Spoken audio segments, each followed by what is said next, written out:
മനുഷ്യസംഘടന ആരംഭിക്കുകയാണ്. മുഴുവൻ ആളുകളും കൈ ചേർത്ത് പിടിച്ച് മുകളിലോട്ട് ഉയർത്തിപ്പിടിച്ച് പ്രതിജ്ഞ ചൊല്ലണം എന്ന് അഭ്യർത്ഥിക്കുകയാണ്.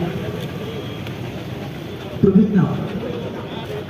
ഇനിയും സഹിക്കണോ ഈ കേന്ദ്ര അവഗണന എന്ന ചോദ്യം ഉയർത്തി ഡിവൈഎഫ്ഐ സംഘടിപ്പിക്കുന്ന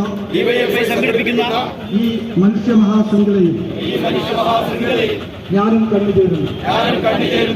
സംസ്ഥാനങ്ങളുടെ യൂണിയനാണ് ഇന്ത്യ. ഭരണഘടനയുടെ ഒന്നാം അനുച്ഛേദം ഇക്കാര്യം ഉറപ്പിച്ചു പറയുന്നു. എന്നാൽ ബിജെപിയുടെ പാർട്ടികൾ ഭരിക്കുന്ന സംസ്ഥാനങ്ങളെ സത്യവാദികളാണ് കേന്ദ്ര ഭരണാധികാരികൾ കാണുന്നത്. ഈ ക്രൂരതയുടെ ദുരന്തഫലം അനുഭവിക്കുന്ന സംസ്ഥാനമാണ് കേരളം. RSSന്റെ വർഗീയ രാഷ്ട്രത്തെ പ്രതിരോധിക്കുക എന്നതാണ് കേരളത്തിനോടുള്ള ശത്രുതയ്ക്ക് പ്രധാന കാരണം. അവകാശപ്പെട്ട കേന്ദ്ര വിഹിതം നിഷേധിക്കുന്നു. ഉച്ചകഞ്ഞി തൊട്ട് പാവപ്പെട്ടവരുടെ ഭവന നിർമ്മാണ പദ്ധതികൾക്ക് വരെയുള്ള വിഹിതം പിടിച്ചുവെക്കുന്നു. രാജ്ഭവനെ ബിജെപിയുടെ ക്യാമ്പ് ഓഫീസാക്കിയിരിക്കുന്നു. കേരളത്തിലെ റെയിൽവേ വികസനം അട്ടിമറിക്കുന്നതിന് പിന്നിലും സംഘപരിവാറിന്റെ വെറുപ്പിന്റെ രാഷ്ട്രീയമാണ്. ബദൽ പദ്ധതിയായി വിഭാവനം ചെയ്ത സിൽവർ ലൈന് അനുമതി നൽകുന്നില്ല. ജനങ്ങളുടെ യാത്രാദുരിതം വിവരണാതീതമായിരിക്കുന്നു. രാജ്യമാകെ നിയമ നിരോധനം ഏർപ്പെടുത്തിയതോടെ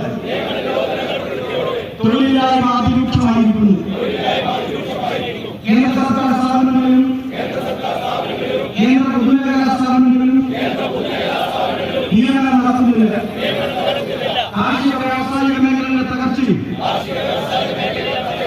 തൊഴിലവസരങ്ങൾ ഇല്ലാതാക്കി 10 വർഷത്തെ ബിജെപി ഭരണം 100 വർഷം പിറകോട്ടേക്കാണ് രാജ്യത്തെ എത്തിച്ചത്.